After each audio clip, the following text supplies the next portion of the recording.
Ei, gente, como é que vocês estão? Bem, de volta à terra brasileira, adoro o Brasil. E hoje eu queria conversar com vocês sobre algo que às vezes é bem complexo, mas a gente tem que conversar. Nós estamos vivendo essa mudança no Brasil, né? Essa mudança de mentalidade.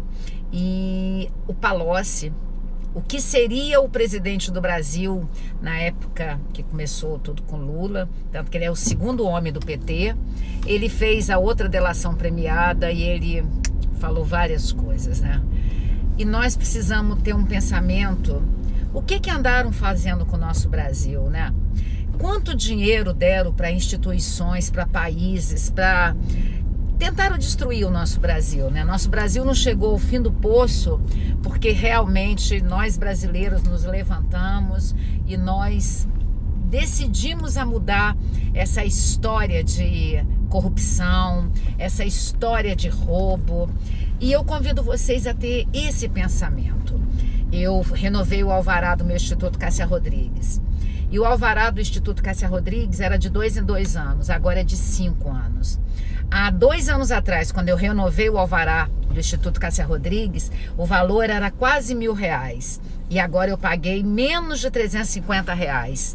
Então, aquela política econômica que o Bolsonaro prometeu que ia mudar, o Paulo Guedes está botando em prática. Meu marido é auditor da Receita Federal e ele tem falado que os auditores da Receita Federal agora, eles não precisam gastar tanto dinheiro viajando, eles vão poder trabalhar em home office, dentro de casa, liberando as importações e liberando as exportações. Porque o auditor da Receita Federal trabalha com sinal vermelho, amarelo e verde para liberar as importações e exportações. Esse que é o papel do auditor federal. E essa questão do Paulo Guedes. O Paulo Guedes está destituindo várias delegacias federais, não delegacia de criminoso, não é delegacia. Então ele está destituindo, está eliminando. Por exemplo, meu marido trabalha em Campos de Goytacazes, lá no Porto de Açu, há 3 anos. Vão fazer 3 anos agora em outubro que ele está lá.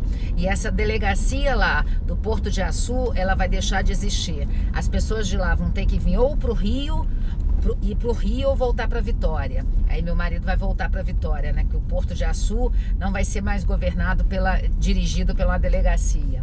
Então o Paulo Guedes, ele está enxugando a máquina, porque funcionário público é para funcionar para o público. Então ele está enxugando a máquina. Enxugando a máquina está fazendo com que menos funcionário faça mais coisas. Então eu gosto muito desse movimento que o Paulo Guedes está fazendo. Eu vejo, por exemplo, vocês devem lembrar na época, há 10, 15 anos atrás, vocês devem lembrar do Correios. O Correio funcionava, o Correio era uma empresa séria, que a gente tinha orgulho de falar que alguém trabalhava no Correio. Eu lembro de um cara que trabalhava no Correio há 25 anos atrás, que a gente tinha o maior respeito dele. Eu não vou falar o nome, que é meio antiético aqui, mas é uma pessoa que ele era diretor do Correio, então ele fazia a máquina do Correio andar de uma forma maravilhosa. E o que se transformou o Correio? O que se transformou o nosso Brasil? Hoje várias capas de revista estão estampando que a Amazônia está sendo destruída, está sendo tirado. Mas isso começou agora em janeiro? Foi agora em janeiro que começou isso? Então, assim, eu queria só que vocês tivessem o pensamento crítico. Então, esses desempregos começaram em janeiro. Foi com esse governo agora do Jair Messias Bolsonaro, que foi a opção que a gente tinha, jamais o PT. O PT acabou, o PT é um partido político que tem que acabar, porque ele já provou que de corrupção ele entende bem. O Palocci está cada vez mais falando das questões do PT, agora várias pessoas estão sendo denunciadas. Vê bem, delação premiada não é falar a esmo, não. Você tem que falar e você tem que provar, e tem que ter as provas daquilo que está sendo falado. Aí ele tem mostrado todas as provas, e aí muita coisa está por vir. Então, o partido político do PT é um partido político que está com os dias contados. Sabe por quê? Nós temos que transformar o Brasil num país sério. O poder emana do povo, o poder não emana dos políticos. Olha o que está acontecendo no nosso Brasil. Nós estamos passando o Brasil a limpo. É emocionante isso. Eu, como economista, eu como uma pessoa que nos anos lá 80, estudante de economia, eu participava dos movimentos do DCE, da Universidade Federal do Espírito Santo, e era uma coisa séria. A gente tinha ideais, a gente lutava por coisas verdadeiras. E o que se transformou? Eu sou aqui do Espírito Santo de Vitória. O Luciano Huck veio aqui dar uma palestra. O Luciano Huck do Lata Velha quer ser o presidente da República. Gente, é muito estranho tudo isso que acontece no entorno da política, porque nós somos seres políticos. Nós somos seres políticos, mas a gente tem que entender que às vezes esses políticos, eles se colocam num patamar de superioridade, eles só estão lá porque nós elegemos ele, porque uma grande população se juntou e elegeu ele. Olha o que se transformou o Jean Willis. Eu não tenho nada contra ele ser homossexual, heterossexual, bissexual. Nós não podemos falar as coisas alegando, você é psicóloga, jamais você poderia apoiar esse governo, porque Bolsonaro é fascista, nazista, taxista e outros istas. Aqui ele está passando o Brasil a limpo. É ridículo o que a Veja fez com a esposa dele, falando que a avó dele é traficante, a avó da Michelle é traficante e a mãe é não sei o quê. O que a gente tem a ver com os familiares? Quer dizer, se ela veio de uma família desestruturada, ela tem que pagar os preço, ela está construindo a história nova. E aí eu vou falar como psicóloga, será que é justo o que estão fazendo? Então muitas pessoas falam, o Bolsonaro é louco, ele não fala coisa com coisa. Eu falei, então tá, então esses outros governantes, esses outros presidenciáveis, que eram presidente da República antes do Bolsonaro, falavam muita coisa com coisa. Então, e cadê as pessoas para apontar quem estocava vento, quem falava homo sapiens e mulher sapiens? Quem é que falava o órgão genital da mulher de uma forma extremamente chula nos palanques? O Lula uma vez falou que os branquinhos de olho verde iam acabar com o Brasil. Olha, o que é isso? Isso não é racismo, não? Só que ele tem um racismo pro branco. Quantas vezes eu me senti lesada dele falar das pessoas brancas de olho claro? E agora a gente está achando que o Bolsonaro é racista, fobista, homofóbico, é machista. Eu não vi ele matando nenhuma mulher, nem mandando matar. Muito pelo contrário, eu vejo ele honrando as mulheres. Eu vejo como que essa mulher dele, Michelle Bolsonaro, é apaixonada por ele. Eu vejo o amor que ele tem por algumas pessoas que escolheram não, né? Que são homossexuais. Então, de verdade, gente, acabou a era do PT.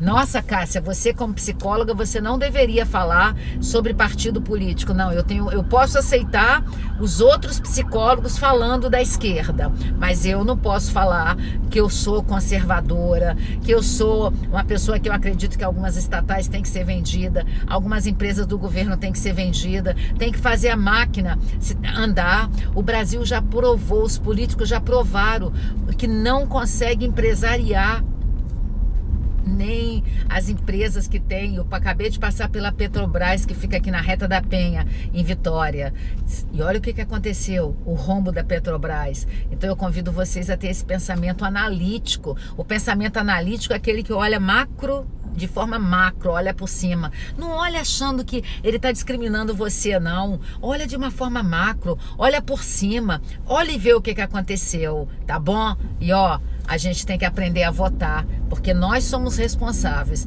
pelos vereadores do ano que vem, nós somos responsáveis pelos prefeitos do ano que vem. De verdade, o Freixo quer ser candidato a prefeito lá no Rio. Ele é uma brincadeira, né? Tá de brincadeira com a gente, sabe? Então nós temos que aprender. O Boulos foi lá no Morning Show e ofendeu desesperadamente o Augusto, do Pingo nos Is, do Moura Brasil, Felipe Moura Brasil, e ele que estão lá no Pingos nos Is. Então, o que é isso, né, gente? Então eu creio que essa delação premiada do Palocci é o início do fim do PT. Esse partido político nasceu de uma causa nobre demais. Ele nasceu do movimento dos trabalhadores, entendendo que era um movimento que ia ajudar os trabalhadores. O Lula teve uma oportunidade maravilhosa de provar que ele é um nordestino que ia lutar pelas pessoas que têm dificuldade econômica, lutar pelas pessoas que ele poderia sim, mas ele se transformou num grande charlatão, num grande psicopata, com a total ausência de empatia. Ele deu sim. Mas ele deu um pouco. Ele deu 1 e roubou 9. tá? A proporção é essa. Proporção no psicopata, né? Proporção de um grande manipulador de massa. Eu prefiro zilhões de vezes o comportamento do Bolsonaro, que tem um temperamento sanguíneo, tem um temperamento hemorrágico às vezes, fala umas grandes bobagens, mas ele não tem transtorno mental. Vocês estão esperando uma postura de um presidente da República fino, igual Fernando Henrique Cardoso, o sociólogo, realmente muito educado, Fernando Henrique Cardoso, mas com ele existia muita corrupção também, sabe? Então eu convido vocês a ter esse pensamento analítico. Pensem, aprendam a pensar de uma forma analítica, aprendam a pensar. Gente, está acontecendo alguma coisa ali, acho que foi um assalto. Eu estou passando aqui na Ponte da Passagem, vou passar, a Universidade Federal do Espírito Santo fica aqui, ó, à minha esquerda. Então, eu estou indo lá para o Instituto Cássia Rodrigues, que eu tenho paciente agora às 17 horas, são 16h41. Então, gente, eu convido vocês a ter um pensamento analítico, não sejam massa de manobra, pense, mesmo as coisas que eu falo, vamos trabalhar com a arte da dúvida, vamos usar o método cartesiano, que foi tanto usado pelo Descartes, esse francês, que em 1700 e pouco falou do método cartesiano, que deu base à engenharia, à medicina, à psicologia, várias coisas. Tenham a arte da dúvida, trabalhem com a dúvida, vamos aprender a discutir ideias, não vamos discutir pessoas, não vamos agredir as pessoas, vamos discutir ideias. E por isso que eu convido vocês a entender que, apesar do Partido dos Trabalhadores ter sido colocado como uma causa nobre, nasceu de um movimento dos trabalhadores, nasceu do movimento das igrejas, muito nobre, mas ele realmente se perdeu devido aos líderes, e o líder máximo do Partido dos Trabalhadores é um tremendo psicopata, transtorno de personalidade antissocial, que não existe remédio, não tem remédio para psicopata, porque ele tem total ausência de empatia, manipulação, ele se acha a pessoa mais injustiçada do mundo, ele se acha a pessoa mais prejudicada, ele se acha a pessoa mais pura abaixo de Jesus, segundo a palavra dele mesmo, e ele vai e ele acha que ele foi condenado de uma forma injusta porque ele é preso político. Ele não é preso político, ele é corrupto, sabe? E ele praticou corrupção durante anos, desde a época do Marcos Valério. E o Palocci está lá falando 10 delações da época do Marcos Valério. Vocês lembram do Marcos Valério? Daquele careca? Pois é, gente. Tem muito tempo que ele roubou, sabe? Mas é assim, a frase do Abraão Lincoln. Você quer conhecer uma pessoa? Dá poder para ela. E a gente conheceu o Lula com o poder que foi dado a ele, dado pelo povo. Mas eu, graças a Deus, eu acho que assim, por ter inteligência preditiva, inteligência que tem a capacidade de lógica, de entender algumas coisas do futuro que não tem a ver com a adivinhação, tem a ver com muito estudo, eu nunca votei no Luiz Inácio Lula da Silva, porque eu sempre achei que ele manipulava a massa. E todas as pessoas, Jim Jones da vida, sabe, o Saddam Hussein, esse presidente Maduro da Venezuela, toda pessoa que manipula a massa, ele tem que ser muito manipulador e muito mentiroso, tem muito carisma e contar muita mentira. Em cima das mentiras dele, ele constrói as bases dele. Então, se for para dizer 1000 vezes as atitudes do Bolsonaro, 0 para as atitudes do Lula, da Dilma, do Temer e até do Fernando Henrique, que estabilizou, que fez o Plano Real no Brasil na época de Itamar Franco, que ele foi o ministro do Itamar Franco, que era o vice do Collor na época do impeachment. Mas é por aí, tá bom, gente? Beijo no coração.